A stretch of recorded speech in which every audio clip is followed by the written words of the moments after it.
Olá pessoal, tudo bem com vocês? Espero que sim, espero que esteja todo mundo bem.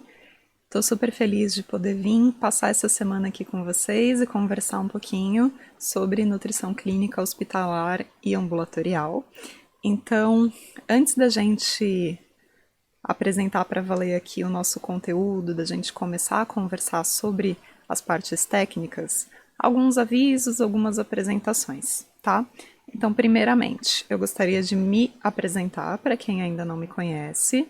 Meu nome é Luciana Nogueira, eu sou nutricionista, sou mestra e atualmente doutoranda na área de saúde coletiva pela Universidade Católica de Santos, aqui no litoral sul de São Paulo. Eu já deixo aqui com vocês o meu contato, então para quem quiser interagir, conversar aqui sobre o conteúdo, conhecer um pouquinho melhor minha pesquisa, meu trabalho, tá tudo lá, tô super à disposição e vocês são sempre bem-vindos aí pra gente conversar, ok? Segunda coisa, apresentar aqui para vocês um pequeno roteiro, né, um cronograma de como é que vai ser o nosso curso, sobre o que exatamente a gente vai conversar. Então deixa eu já mostrar aqui para vocês. Ainda hoje a gente vai conversar sobre as bases da nutrição clínica, então as disciplinas que são mais importantes na nossa formação para o conhecimento e para a atuação nessa área. Vamos falar um pouquinho sobre as competências, né, sobre as áreas de atuação do nutricionista dentro dessa grande área que é a nutrição clínica. Na segunda aula a gente vai falar um pouquinho sobre avaliação nutricional e todas as etapas, né, que envolvem esse processo. Na terceira aula, vamos falar sobre dietoterapia. Então, como esse é um assunto muito amplo, é claro que aqui a gente vai procurar passar o essencial, tá? A gente vai falar também um pouquinho sobre terapia nutricional interal e parenteral. Num quarto momento aqui, na quarta aula, a gente vai falar sobre as patologias mais frequentes, né, com as quais a gente, enquanto nutricionista, se depara na nossa prática clínica nesses ambientes hospitalar e ambulatorial. E a última aula é exclusivamente para tirar as dúvidas de vocês. Então, todas as perguntas que vocês enviarem para mim ao longo da semana, vocês podem enviar aqui embaixo, em algum lugar aqui na página. Vai ter um campo para vocês enviarem as perguntas. Se preferirem, podem me enviar também essas perguntas pelo perfil lá do Instagram. No final da aula também sempre vou deixar o contato para vocês poderem encontrar facilmente ali a maneira de conversar. E aí eu vou tentar responder todo mundo nesse último dia. Então, aproveitem esse momento aí para a gente esclarecer o que for surgindo ao longo da semana, tá bom? E, antes do conteúdo de fato, um aviso, né? Para quem que essa aula é direcionada? Qualquer um pode participar, então não é obrigatório que você seja nutricionista, mas a minha conversa aqui vai ser direcionada principalmente então para os colegas nutricionistas, mas também para outros dois públicos que são bem importantes aqui nesse processo. Os estudantes de nutrição, então independente do semestre em que você está, se você está estudando nutrição ou se você deseja estudar nutrição, esse curso, essas aulas podem ajudar você a saber se isso aqui é sua praia, o que você precisa saber. E estudantes da área da saúde de um modo geral, porque todo mundo precisa ter um pouquinho de conhecimento sobre a nutrição, principalmente quando a gente está atuando na área clínica, né? Porque o corpo da gente não funciona em partes isoladas, é tudo integrado. Então tudo funciona ali em conjunto, tá bom? Se você não for de nenhuma dessas áreas, mesmo assim está participando, ok, fique à vontade, mas podem surgir dúvidas, porque às vezes o nosso assunto é um pouquinho mais complexo. Esse curso eu acho que é o mais denso que a gente vai ter de todos que eu já ministrei aqui, porque são assuntos bem específicos, mas não tem pergunta boba, fique à vontade para perguntar. Se você não entendeu nada, fica à vontade para perguntar também, que a gente vai conversar e vai resolver sua dúvida, tá bom? Então vamos lá, agora sim. Então, primeiro, vamos falar sobre as bases da nutrição clínica, né? Começando aí pelos locais onde o nutricionista clínico pode estar. Então, na nossa resolução do Conselho Federal de Nutrição, tá até aqui embaixo a referência para vocês. Resolução número 600 de 2018. Essas aqui são todas as sub-áreas dentro da área clínica onde o nutricionista pode estar atuando. Como vocês estão vendo aqui, são várias, porque a nutrição é uma área bastante ampla. Então aqui para que a gente tenha tempo de falar, porque é impossível falar sobre tudo isso aqui em 5 aulas. Nós vamos nos focar em falar sobre o ambiente hospitalar, o que inclui clínicas também, e vamos falar sobre ambulatórios e consultórios, tá bom? Então esse é o nosso foco. E aí eu queria já compartilhar um pouquinho com vocês, até para a gente ter uma noção, né, do porquê que a gente vai abordar alguns assuntos, de como é que é a rotina hospitalar e ambulatorial do nutricionista clínico. Então, no ambiente hospitalar, nós temos os nutricionistas clínicos, que é o papel aqui que a gente está abordando, e temos também os nutricionistas de UAN, mas são atuações diferentes, né? Então, o nutricionista clínico, que é o nutricionista que tem ali o contato, que faz a avaliação e o monitoramento dos pacientes, não é o mesmo nutricionista que está dentro da cozinha do hospital, ou seja, né, na unidade de alimentação e nutrição, produzindo as refeições que esses pacientes recebem. Então, é por isso que uma das competências aí logo de cara é que a gente tenha essa interação do nutricionista clínico com o nutricionista da UAN, da cozinha do hospital, tá? Dependendo do hospital, então, da complexidade do hospital, do tamanho do hospital, do foco de atendimento desse hospital, né, vai depender de muitos fatores, a rotina do nutricionista vai ser fazer a triagem desses pacientes que chegam, dos pacientes que são internados, que são recebidos. Para quê? Para a gente identificar se esse paciente está num estado nutricional adequado ou se ele tem risco de desnutrição ou se ele já está desnutrido quando ele é admitido no hospital. Isso vai servir para que a gente encontre já logo de cara as pessoas nas quais a gente vai precisar mais atenção, nas quais a gente já vai ter que ficar de olho com mais frequência, tá?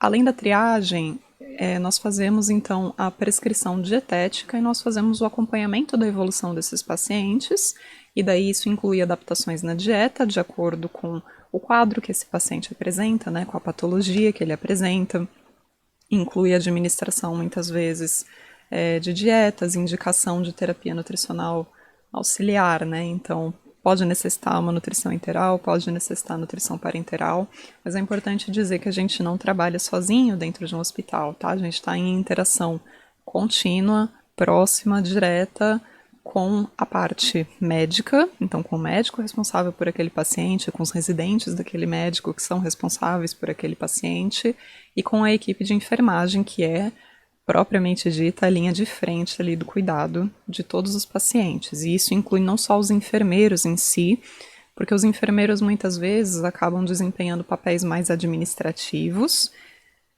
ou existem os enfermeiros que fazem trabalhos específicos. Então, na grande maioria das vezes, quem está no cuidado direto ali são os auxiliares, os técnicos de enfermagem. Tudo bem? Outra coisa super importante é que quando esse paciente ele recebe alta ou ele é transferido, dependendo da situação ali que ocorrer, a gente também faz a orientação de alta. Então essa orientação é dada ali, é voltada tanto para o paciente em si, quanto para os acompanhantes ou para a família que está ali com ele. Por quê? Dependendo da situação, se a gente não orienta a tomar cuidados em casa, para evitar que aquela situação se repita, em pouquíssimo tempo o paciente está de volta e a gente não resolve de fato aquela situação. Então, o papel da nutrição, mais do que o cuidado imediato ali no ambiente hospitalar, é um cuidado mais amplo e um direcionamento que permita algum tipo de prevenção para que aquela situação não se repita, tá bom? No quadro aí, já no ambiente ambulatorial, a gente pode estar falando de um ambulatório de especialidades, a gente pode estar falando de um consultório privado, a gente pode estar falando de atendimento na rede pública de saúde, e mais para frente a gente vai falar um pouquinho melhor disso, tá?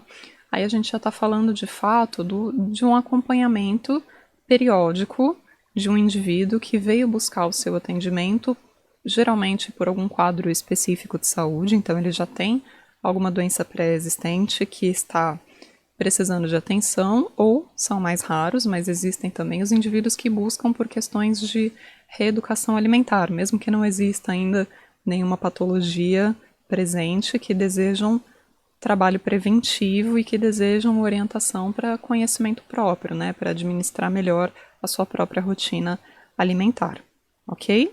a gente vai conversando melhor também sobre a rotina. Isso daqui foi só para dar uma pincelada assim para vocês, tá?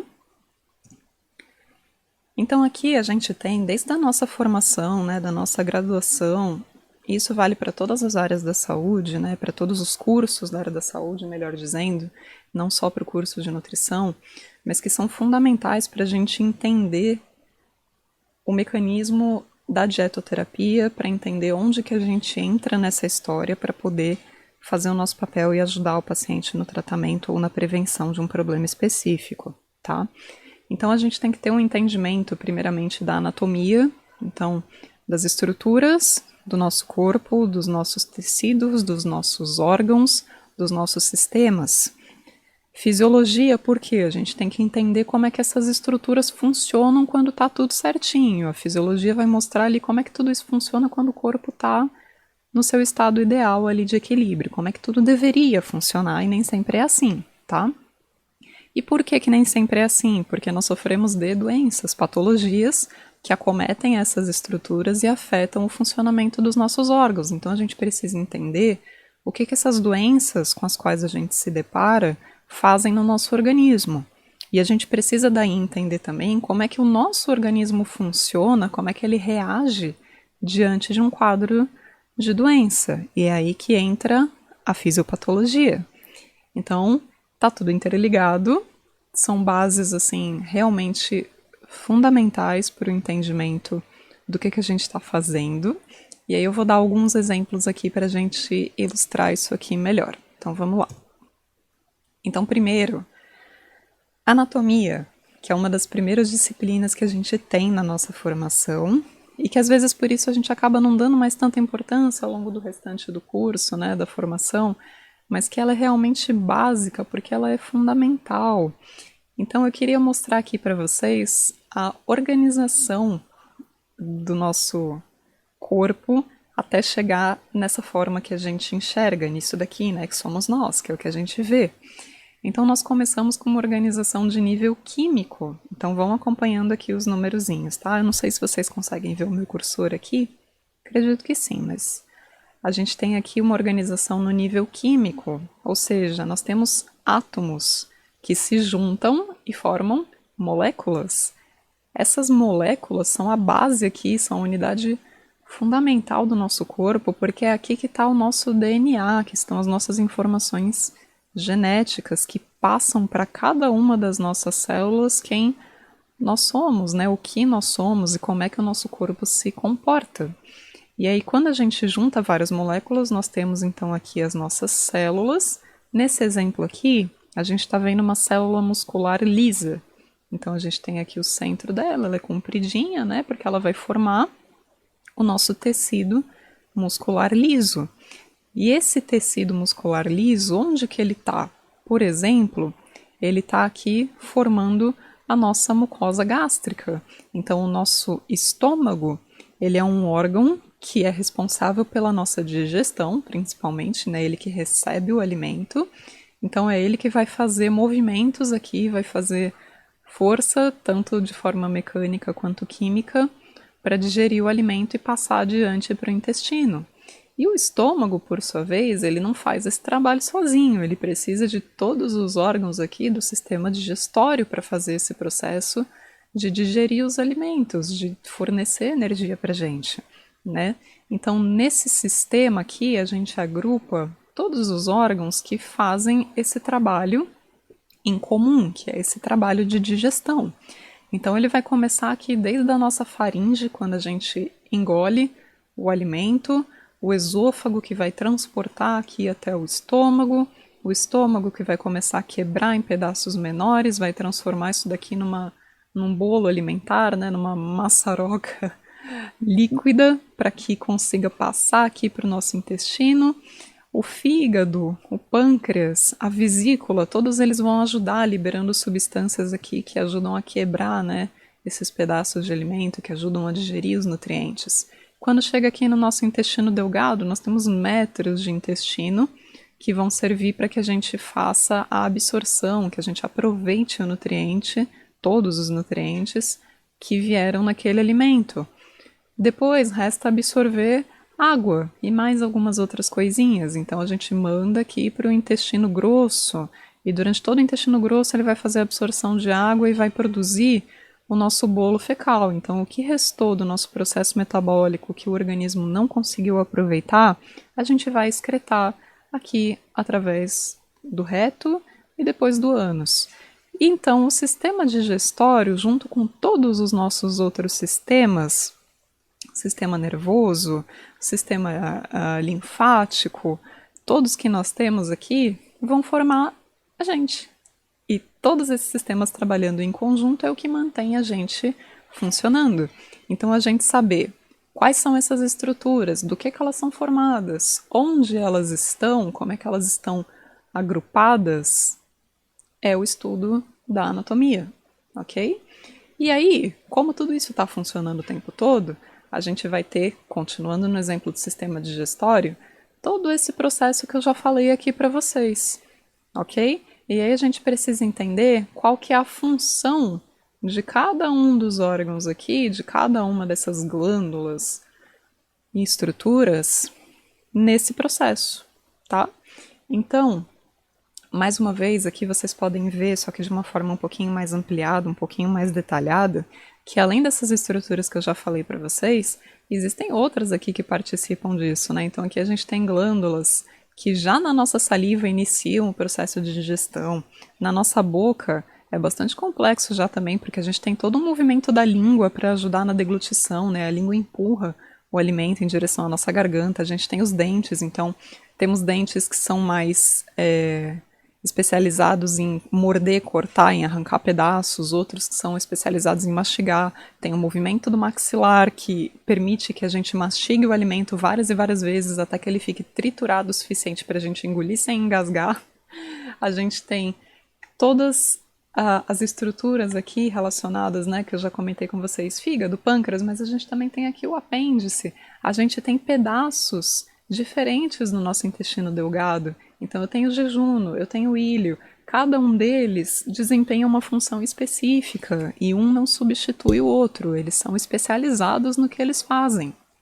Então é importante a gente conhecer tudo isso daqui da melhor maneira possível para a gente entender quando vem uma doença, o que ela faz com a gente.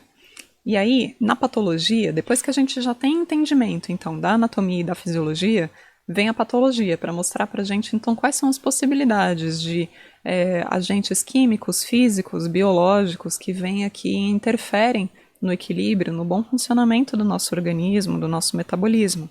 Então, eu estou mostrando aqui para vocês um exemplo de uma bactéria chamada H. pylori.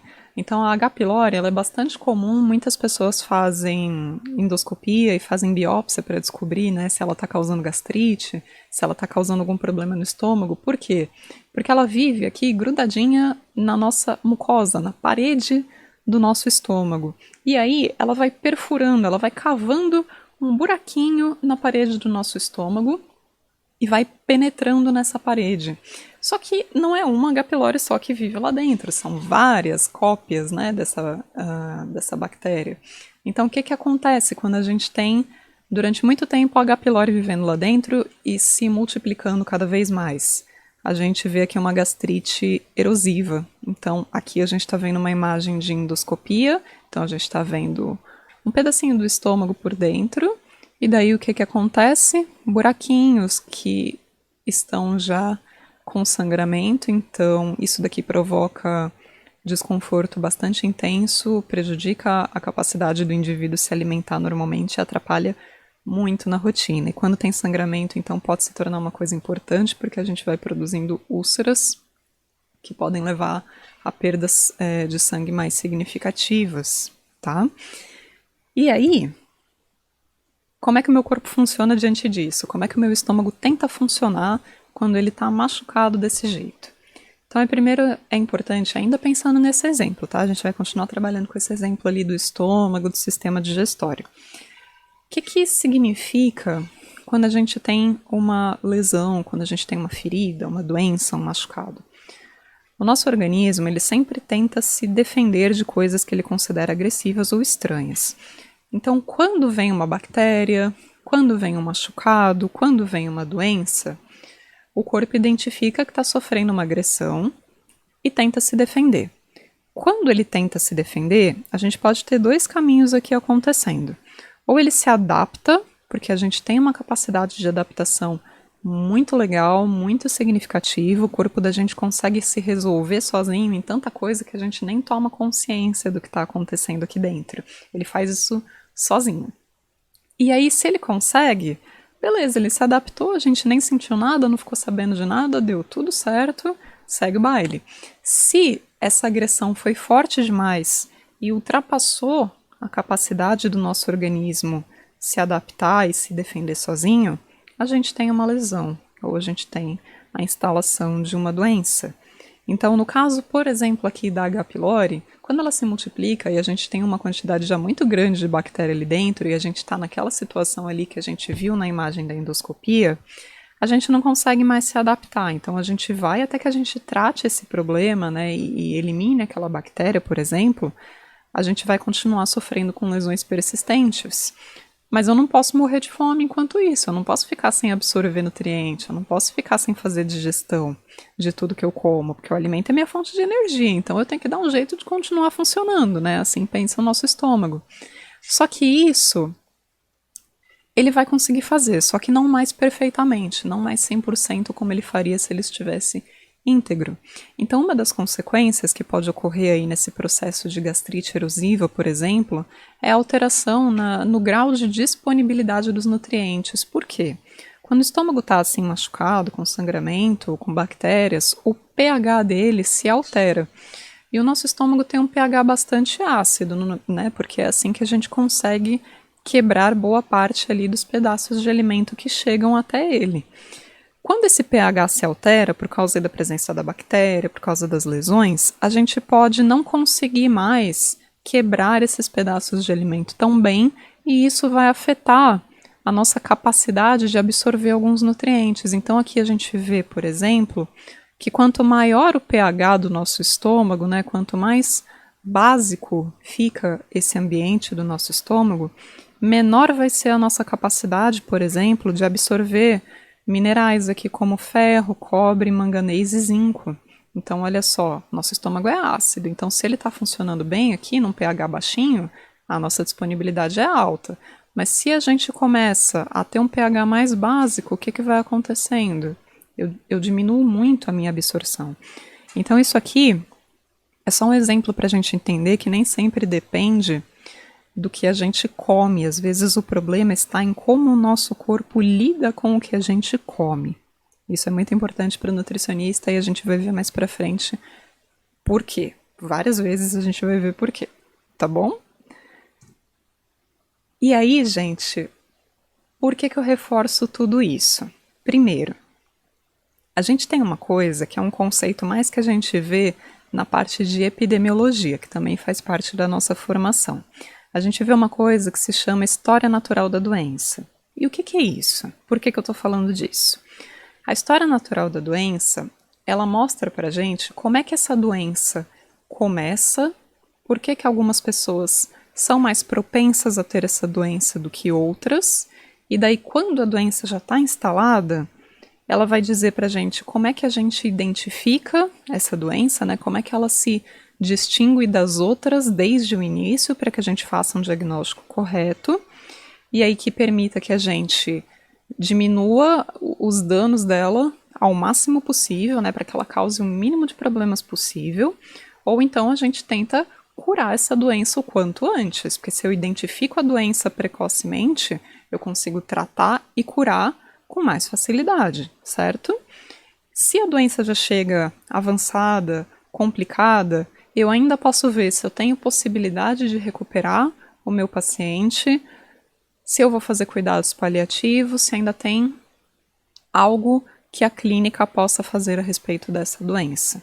Então, tudo isso que eu falei aqui para vocês, vamos olhar melhor aqui nessa figura.